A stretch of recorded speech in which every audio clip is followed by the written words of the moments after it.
Chaque semaine, je reçois des messages de Français qui me disent « Je vis à l'étranger, donc je ne suis plus résident fiscal français. » Et dans 80% des cas, c'est faux. En 2026, sortir du radar fiscal français, c'est plus compliqué qu'avant. Mais c'est toujours possible légalement, à condition de comprendre les règles réelles. Dans cette vidéo, je vais t'expliquer ce que la France regarde vraiment, pourquoi beaucoup d'expatriés se font redresser après coup, et comment construire une sortie fiscale propre, sans risque, sans mythe. Ici, on parle de liberté structurée et pas d'évasion fiscale. Si tu veux une réponse simple, rapide et magique, ce n'est pas cette vidéo. En revanche, si tu veux une réponse réelle, légale et durable, reste jusqu'au bout. Depuis 2023, la France a considérablement renforcé sa capacité à reconstituer les situations fiscales internationales. L'administration ne se contente plus de vérifier les déclarations.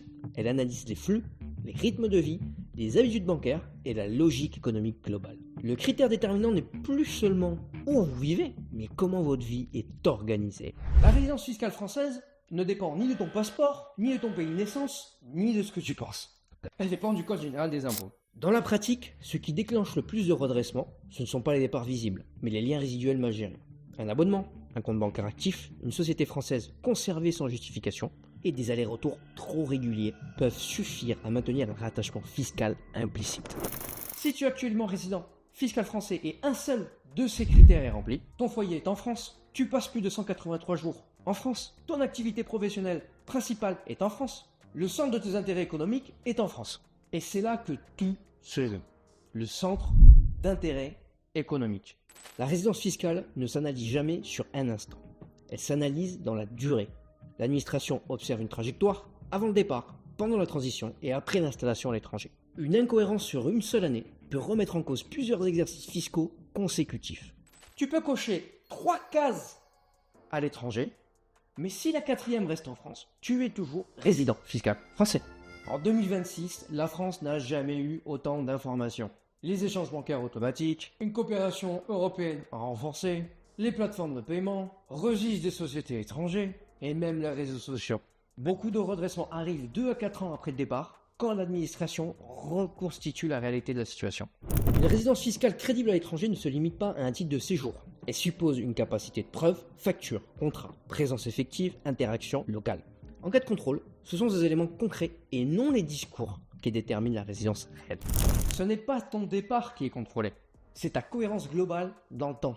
Une société étrangère peut être juridiquement valide tout en étant fiscalement requalifiée. Ce qui est analysé, ce n'est pas le pays d'immatriculation, mais le lieu réel de direction et de décision.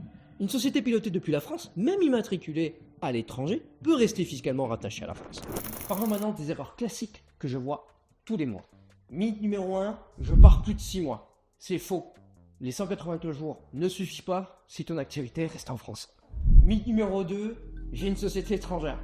Si tu diriges cette société depuis la France, ou si elle dépend économiquement de la France, elle peut être requalifiée. Mythe numéro 3, je n'ai rien déclaré. En 2026, ne rien déclarer, c'est laisser une trace. Et quand le contrôle arrive, il est rétroactif, majoré et documenté. La question n'est donc pas comment disparaître, mais comment être cohérent, traçable et défendable.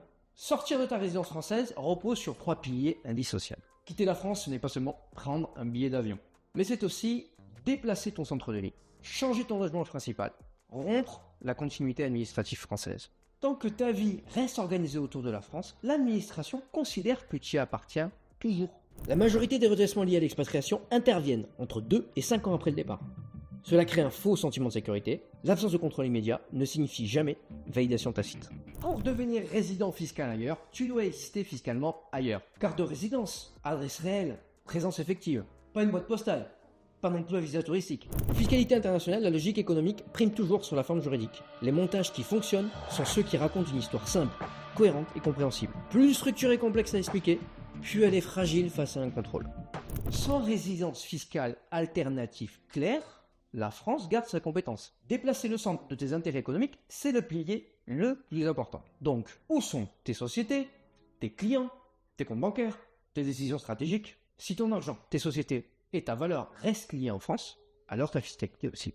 La fiscalité suit toujours l'économie réelle. Quelques cas concrets et c'est pourquoi certains réussissent. Je vous montre 2 profils que je vois très souvent. Le profil A avec une sortie improvisée. Un départ rapide, aucune résidence claire, et une société étrangère mal structurée. Contrôle fiscal 3 ans plus tard, requalification, redressement. Et j'aurai aussi d'autres profils, qu'on va appeler profil B, avec une sortie structurée. Une résidence fiscale claire, société cohérence, des banques hors de France et une justification économique solide. Le résultat de tout cela, une situation défendable, aucun stress et donc une liberté durable. La sortie de la résidence fiscale française n'est ni un acte isolé ni une destination finale. C'est un processus structuré qui engage plusieurs années de cohérence. Ceux qui réussissent ne sont pas ceux qui cherchent à payer moins, mais ceux qui structurent mieux.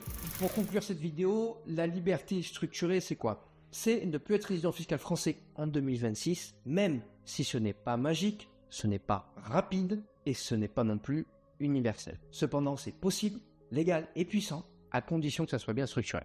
La clé de tout ça, ce n'est pas le pays, c'est la cohérence entre résidence, société, banque, activité réelle. C'est exactement ce que nous faisons à la Conciergerie Panama, construire des stratégies propres, défendables et durables. Si tu veux savoir si ton projet est faisable et comment le structurer sans risque, alors réserve rapidement ton appel stratégie gratuit de 30 minutes et puis je te dis à très vite pour des nouvelles vérités terrain.